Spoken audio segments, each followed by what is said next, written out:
Okay, so let's move on to consent agenda. Do I have a motion on this? Resolved that the Board of Education, Township High School District 208, Cook County, Illinois, hereby takes the following action on the listed consent agenda items. A, approves payment of the bills as presented and listed in section Roman numeral 7A of the February 10, 2014 Board Agenda Packet.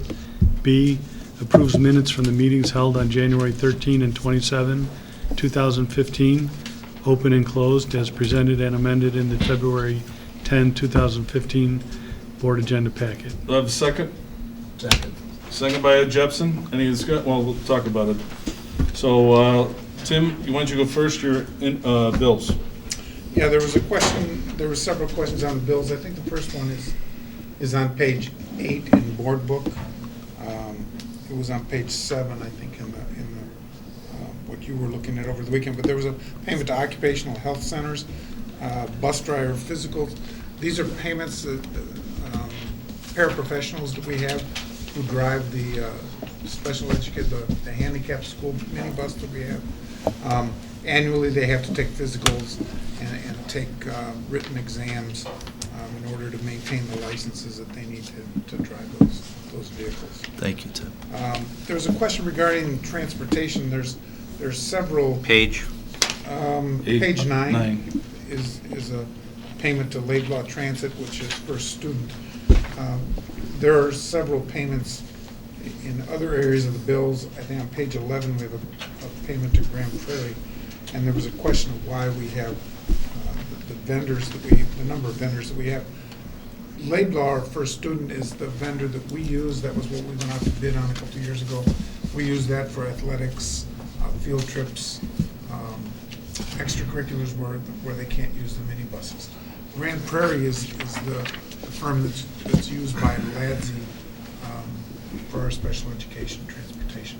And then there's a couple of other items that are payments to, one was a payment to a cab company, another was payment to another school district. And those are payments for homeless students. We have a student that attends here that is homeless. General, keep it general. Okay, so that's why they're Homeless students, and we'll get refunds with McKinney Vino right. for providing them transportation. Yeah. Okay. There was question on page 11. There was a couple of payments to Conica. The first one, Conica Minolta Business Solutions. That's a quarterly bill that we pay, $9,203. That's based on the number of copies that we make during the quarter. And then Conica Minolta, $3,550 is just our normal monthly lease payment. On page 13, a question regarding Shaw Media. There was a payment for $1,180 annual statement. Every year we have to put in the paper what's called an annual statement of affairs, and it lists, it puts every employee in the district into a category in terms of how much money they make. And it also publishes information on all our vendors and financial information. So it's a fairly extensive ad. And then there was another small part of it that was the one-year subscription renewal to the Suburban Life.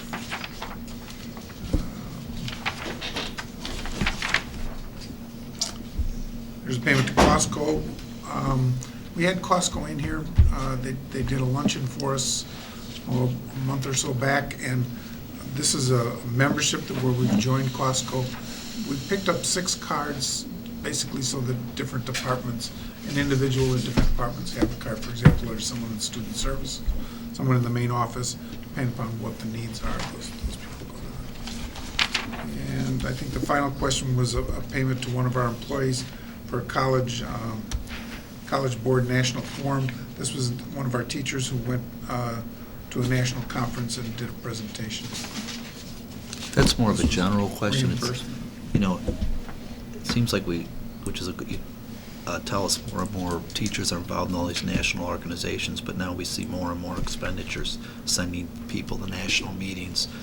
You know, how do we decide whether it's worth the bang for the buck and how much we budget for that?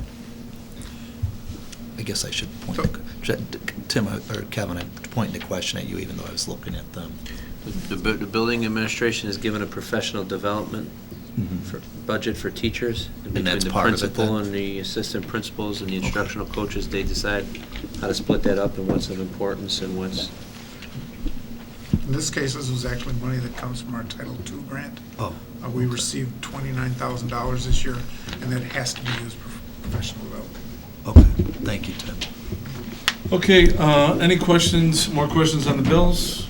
Any on the? I do. Okay. Well, I don't know if it's a bill, What but page? it's page 12, board book, page 6 of the, whatever. Okay.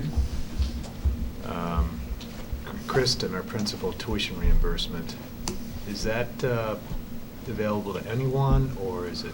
It's in our contract. It's in our contract, and what's the yearly it's in the amount? contract. It's in the contract? We spend up to a maximum of $50,000 a year for tuition reimbursement. Kristen is in her own contract. Oh, for Kristen? Yeah, it's, Yes. We agreed It's to in- that in our contract. it's in Kristen's contract. Yes. Can you tell me how much? I don't remember the amount, but we approved it. the board approved it, it would be, it's like $3,000. It's like 3,000 a year? Yeah. Yeah, is that what it is? Yeah, you, I think you voted yes on that, too. Yeah, I did, but I don't have a photographic I don't memory. know, I could be wrong. Kristen, is for your PhD? Yes. All right, any other question on invoices? How about, let's move to minutes. Any questions on the minutes? All right, seeing none, Mary Ann? Mr. Pritchett? Yes. Ms. Ruska? Yes. Mr. Jepson? Yes. Dr. King? Yes. Mr. Walsh? Yes. Mr. Welch? Yes. Mr. Sinding? Yes.